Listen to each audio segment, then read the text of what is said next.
Halo semuanya, perkenalkan nama saya Yogi Triyuda Sepang dengan NIM 210611040053 kelas 1C2 dari program studi akuntansi Fakultas Ekonomi dan Bisnis Universitas Samratulangi Manado. Pada kesempatan kali ini, saya akan menjelaskan tentang teks ulasan buku yang merupakan tugas dari mata kuliah Bahasa Indonesia. 1. Ulasan buku. Judul buku Pengantar Akuntansi berdasarkan SAK Etap dan IFRS edisi 3.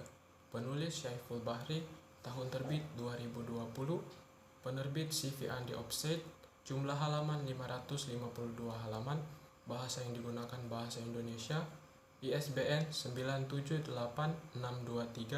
9786301084433. Ukuran 19 x 23 cm, harga yang dibanderol yaitu Rp126.412.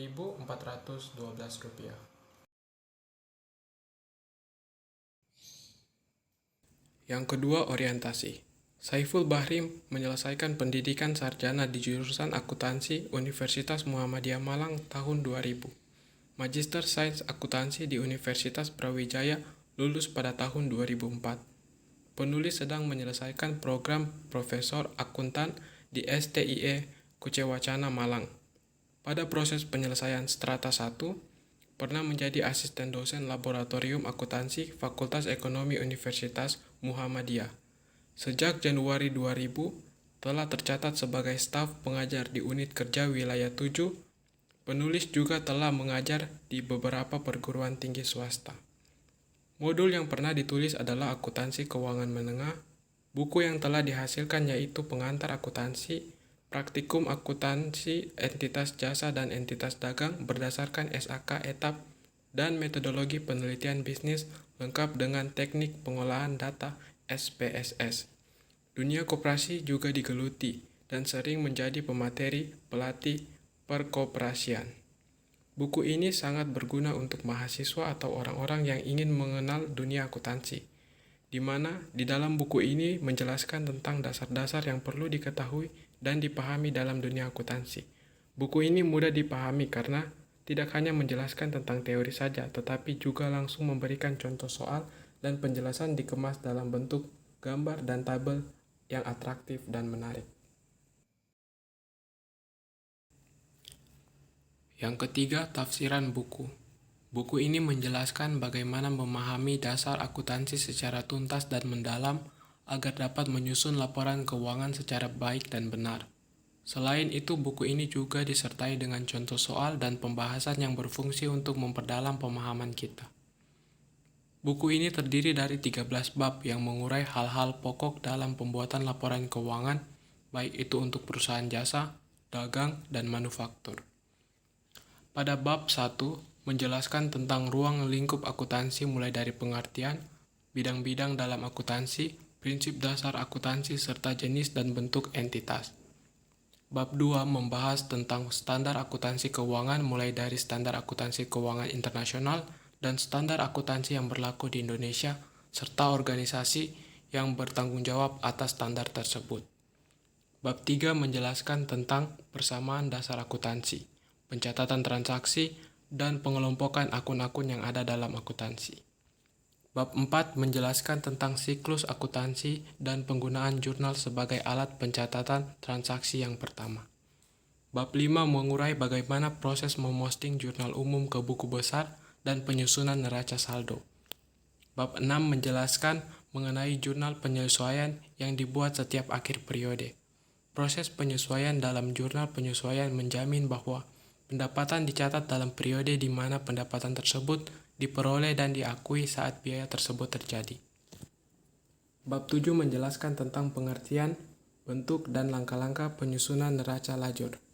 Bab 8 membahas tentang laporan keuangan mulai dari pengertian, tujuan, dan jenis laporan keuangan.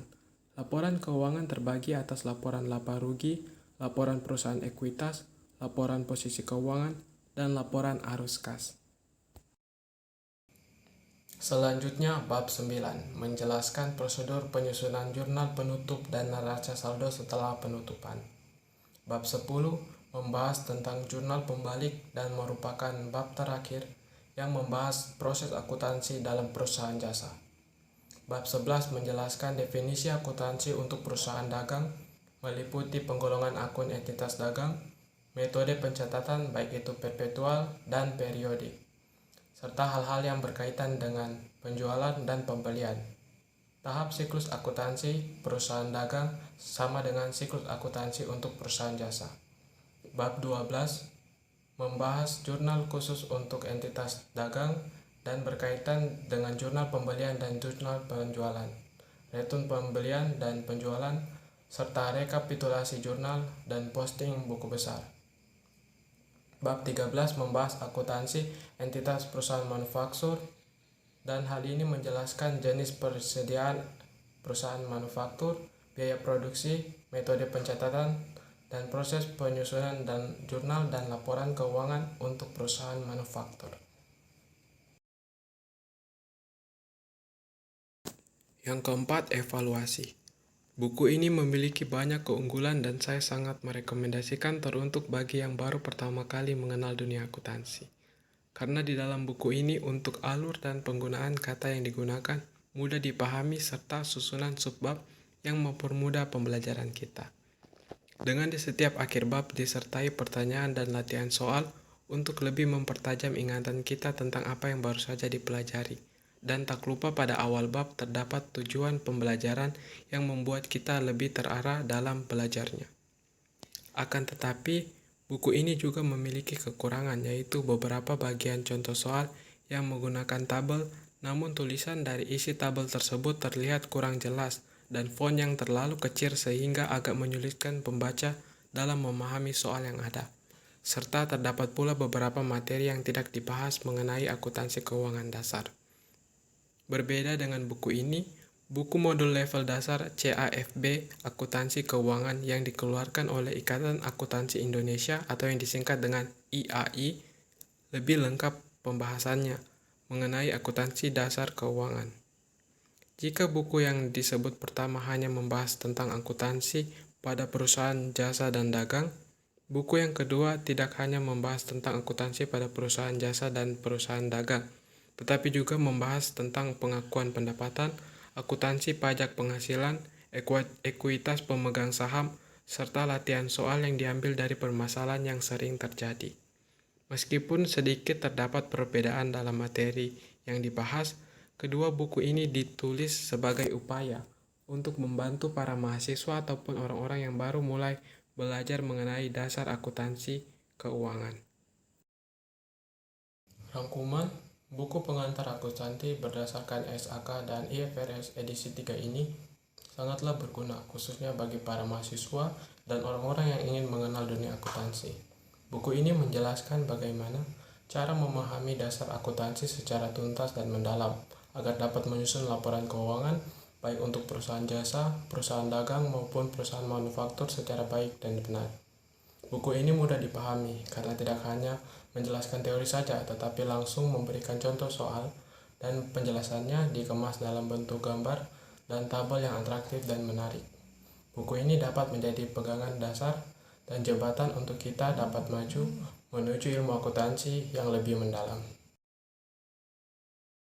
Baik, demikianlah penjelasan tentang teks ulasan buku. Jika terdapat kekurangan, mohon dimaafkan. Sekian, terima kasih.